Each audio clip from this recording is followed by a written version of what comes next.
दोस्तों अगर आप आईबीपीएस पीओ की तैयारी कर रहे हैं तो डिजिटल इनिशिएटिव्स आपके सिलेबस में क्लियर कट मेंशन किया है। और उसी डिजिटल इनिशिएटिव के ऊपर अगर मैं बात करूं दोस्तों तो एक बहुत ही इंपॉर्टेंट स्कीम है जो कि आपको पता होनी चाहिए, पेमेंट इंफ्रास्ट्रक्चर डेवलपमेंट फंड, जो कि आपके डिजिटल इंफ्रास्ट्रक्चर को बढ़ाने के लिए आरबीआई ने स्टार्ट की गई है। और काफी ज्यादा न्यूज आ रहे थे डिजिटल पेमेंट्स के ऊपर, और payment infrastructure development fund scheme भी देखने को मिली है न्यूज में।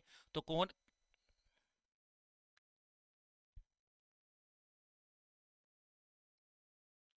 तो दोस्तों आईबीपीएस पीओ एग्जामिनेशन की अगर आप तैयारी कर रहे हैं तो वहां पे क्लियर कट मेंशन किया है डिजिटल इनिशिएटिव्स के बारे में। और उसी कंटेक्स्ट में अगर बात करें दोस्तों, बहुत ज्यादा न्यूज आई है डिजिटल पेमेंट्स के ऊपर।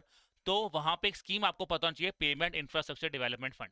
आज हम ऐसे 5 पॉइंट याद करेंगे। अगर आपने स्कीम को अभी तक नहीं पढ़ा है तो इन 5 पॉइंट से आपकी ये स्कीम पूरी की पूरी रिवाइज हो जाएगी। शुरू करते हैं पॉइंट नंबर 1 के साथ। Payment infrastructure development fund scheme को लॉन्च किया गया था ताकि हम जो पेमेंट्स के लिए जो डिजिटल इंफ्रास्ट्रक्चर चाहिए, इंफ्रास्ट्रक्चर का मतलब क्या होता है यार, डिजिटल पेमेंट्स करने के लिए आपको पॉइंट ऑफ सेल मशीन चाहिए होती है। आपने देखा होगा साउंड बॉक्स होता है ना, कि आप स्कैन करते हो तो बोला जाता है कि पैसे आ गए हैं। स्कैनर्स चाहिए। तो वो इंफ्रास्ट्रक्चर लाने के लिए 2021 में आरबीआई ने स्कीम को लॉन्च किया था, जो कि अब दिसंबर 2025 तक और अभी चलेगी। फिर जैसे मैंने बोला कि पेमेंट एक्सेप्टेंस के लिए आपने ये इंफ्रास्ट्रक्चर आप देना चाहते हो, जहां पे आपका टारगेट है कि हम 30 लाख डिवाइसेस पर ईयर जो है वो ऐड करेंगे।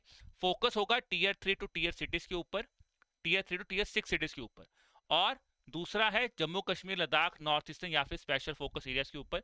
यहाँ पे याद रखना दोस्तों, पीएम स्वानिधि स्कीम और पीएम विश्वकर्मा स्कीम, इन दोनों स्कीम्स के लिए टीयर 1 और टीयर 2 में भी इंफ्रास्ट्रक्चर स्कीम के अंदर इंक्लूड किया गया है। तीसरा पॉइंट आता है दोस्तों आपका सब्सिडी मॉडल। जो डिवाइस आप लोगे उसके लिए आपको जो भी आपका मैक्सिमम एलिजिबल कॉस्ट होगा उसका 10,000 रुपए तक का आपको सब्सिडी मिलेगा फिजिकल इंफ्रास्ट्रक्चर के लिए। 300 रुपए अगर आपको डिजिटल इंफ्रास्ट्रक्चर लेते हो।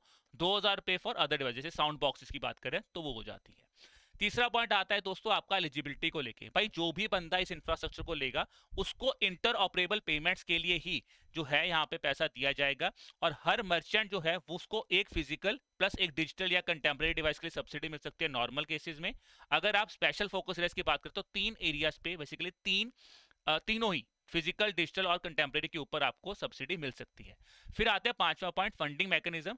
आरबीआई ने 250 करोड़ रुपए इनिशियली स्टार्ट किया था। उसके बाद आरबीआई ने बोला बैंक्स को और कार्ड नेटवर्क्स को कि भाई आप आइए, अपने ट्रांजेक्शन वॉल्यूम बढ़ाइए और इस इंफ्रास्ट्रक्चर को एनहांस कीजिए। तो ये था दोस्तों एक quick summary on the payment infrastructure development fund scheme. बाकी इसी तरह की और जानकारी लेने के लिए आप हमारे एडुटेक बैंकिंग चैनल के साथ जुड़ सकते हैं। प्लस अपने प्रेपरेशन को अगर आप चाहते हैं एक ही जगह पे स्ट्रक्चर्ड वे में आप तैयारी कर सके तो आप हमारे बैंकिंग एग्जाम वहाँ पे कोर्स के साथ भी जुड़ सकते हैं, जहाँ पे आपको दोस्तों कंसेप्ट क्लासेस दी जाएंगी। ठीक है, बाकी मेंटरशिप सपोर्ट दी जाएगी। और जानकारी लेने के लिए हमारी वेबसाइट www